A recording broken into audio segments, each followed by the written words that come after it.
I was poor, but once a week, I put on a designer dress and some diamond jewelry. Then I would get into a rented luxury car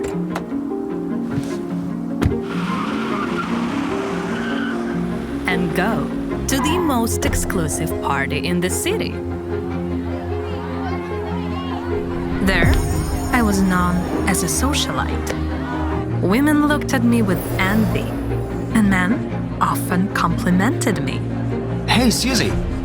Maybe we can have a dinner together later? That was Leo. He was nice, but he was preventing me from doing what I was there to do. I needed rich guys, real money bags, and convince them to open up their checkbook wasn't easy. As the story goes, I was raising money for my father's project, a zoology professor saving lemurs in Madagascar. What exactly do you do?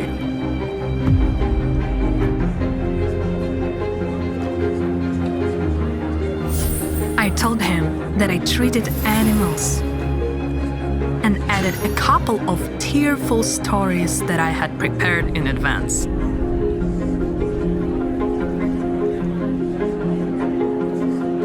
I received quite a lot of compliments, and the tycoon finally parted with his money. Having gotten what I wanted, I left. Wanna grab some dinner, gorgeous? Sorry, Leo. My flight to Madagascar is in 2 hours. Having returned the rental car, I hooked on a train. Went home and slept like a log.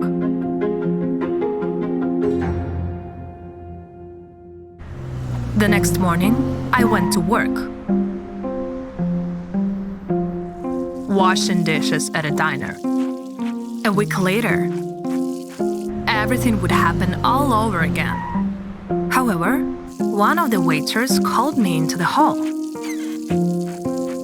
Susie, someone is asking about you. Thinking nothing of it, I went out and saw my admirer.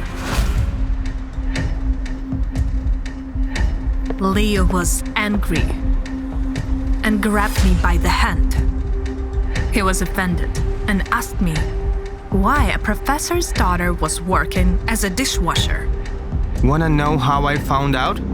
I was waiting for you at the airport check-in, but you didn't show up, so I knew you weren't going anywhere. Leo wanted to call the police, but I asked him to give me a chance to explain and invited him to my place. At first, Leo thought I wanted to run away. Then, he believed I was trying to seduce him. Leo, don't make stuff up. I'm just trying to save your pretty face. I don't want it to be smashed in by any of these people. I was lying.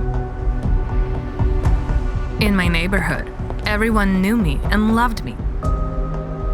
But people like him,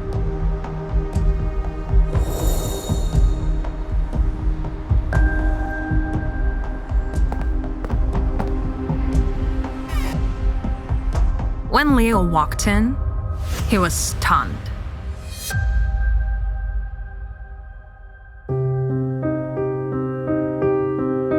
What do you spend the money on?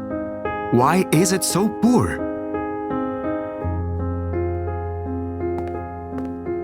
I led Leo to the window and showed him what I spent the tycoon's money on. I was actually using it for charity. Food for Woodwick family, a prosthetics for Miss Glows, school clothes for the Castandi brothers. I showed Leo all the checks and how I didn't take a cent for myself. He still didn't believe me. What about your luxurious dress? And the diamonds? Why are you lying to me? None of those belonged to me. The Woodwicks found shoes that were my size at the second-hand store. The dress was Miss Glow's, as she used to be married to a rich man. As for the jewelry set, it belonged to the Castandi brothers' grandmother, which she had saved for a rainy day. Leo didn't understand why I had to lie, why I had to make up a story about my father and some lemurs. The answer was simple. Rich people prefer to ignore the problems of the poor.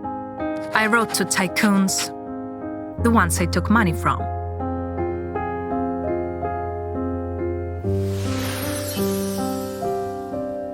But they never replied. They didn't want to get dirty. They were much more willing to give their money to a pretty girl who worked on protecting animals. But it's still a scam. I can't let you do this anymore.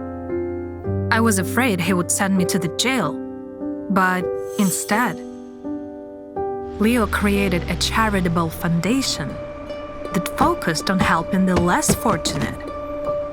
Leo was not only generous, but also kind. I let him know that my neighbors had a new hero. Really? Then maybe you won't say no to a dinner with a hero?